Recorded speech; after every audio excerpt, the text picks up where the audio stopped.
Wait, it's eating the honey. Oh, yeah, it's nectar. It's feeding the nectar. She probably did a lot. Did a lot of hard work.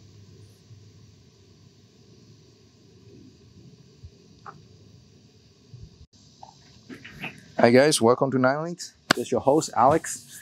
Today I'm gonna show you the orange jasmine. I think I showed you this plant before. Last time I showed you there are a lot of blooms. And I thought the blooms stopped.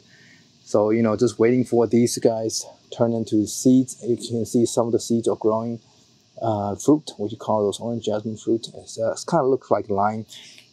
So I decided, you know what, season's almost over, but you know what, we have a 1 month. So I decided to give it a little bloom booster, just see if it's actually will bloom again.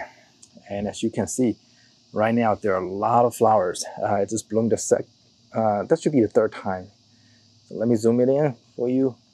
And as you can see, let me move the camera. There are a lot of new flowers, and there are more on the way. And there's a butterfly flying around. Earlier I saw a bee, but yeah. See, so you can see there's a butterfly in there, busy doing whatever it's doing.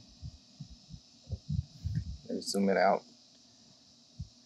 And it smells really good around this area right now because so many flowers. I'm gonna do a quick look around and then I'll go into detail about how to take care of orange jasmine. I think I mentioned that last time on the last video, but I'm not sure if I did it thoroughly. But as you can see, I pruned it down a little bit because it's growing outward.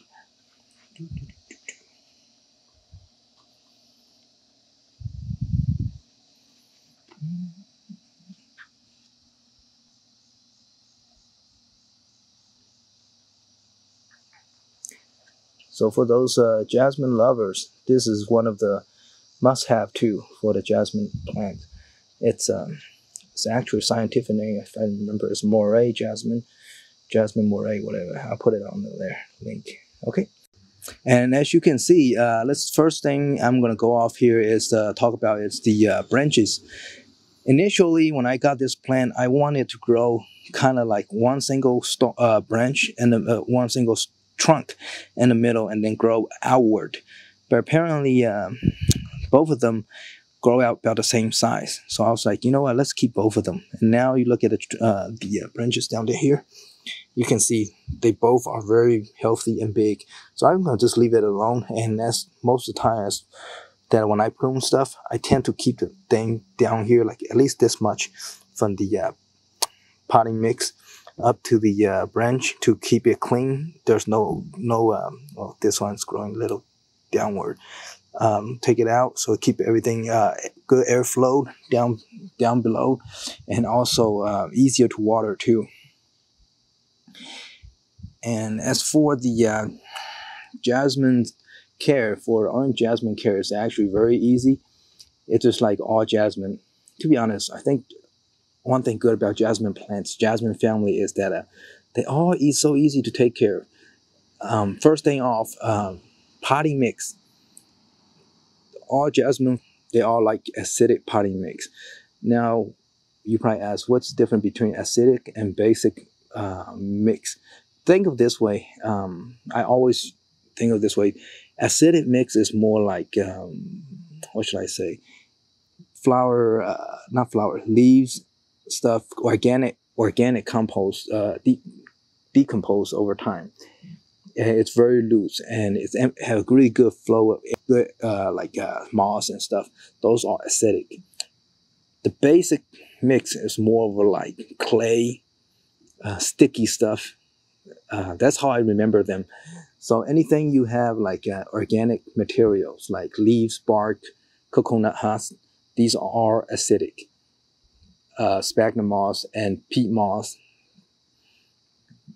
those are all good for the jasmine plants. They are acidic mix. I think most of the time, acidic mix probably a good potting mix for majority of the flower or plants. Anyway, let's go back to this, and you can see here the mix I use for this one is peat moss, sphagnum moss, perlite, and what else? I think I am probably like slow release fertilizer. I use these Osmocote, the round one, the ball one, and it's very easy. No, to take care of. Not really. I mean, to be honest, for like cymbidium stuff, I can go into more detail. For jasmine, you don't really have much to do about. I mean, taking care of it. It's really easy and take care, and you can't really overwater. Like the plants of my size right here, with that pot right there, you can't really overwater. I water it every day, and sometimes I forgot to water. Maybe skip a day or two. But when the day is hot like this, like today, I water it twice, morning and night. So it's very easy to take care of. And for the branches and stuff, if it's overgrown a little bit outward, just cut them off. They are very easy to prune too. They are very forgetful, so they will recover fast too, not very picky. And as you can see, these flowers are so beautiful. Might take some pictures later.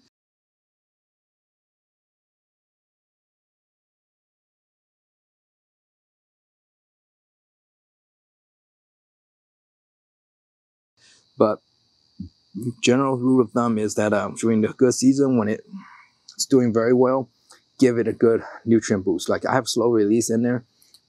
That's just for the basic requirement.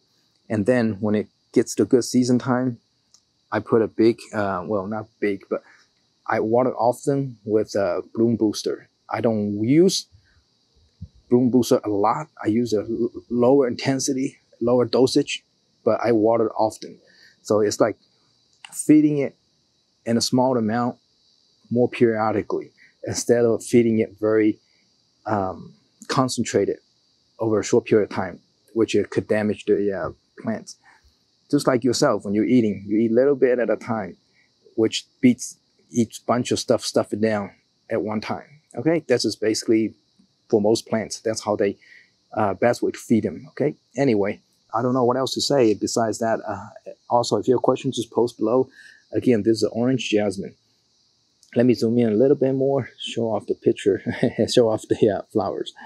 As you can see, the flowers are very beautiful, and the fragrance pretty strong with this large amount of flower blooming right now. My front yard smells really good. Okay, I'll see you next time, guys. If you have questions, just post it down below. All right, thank you for watching.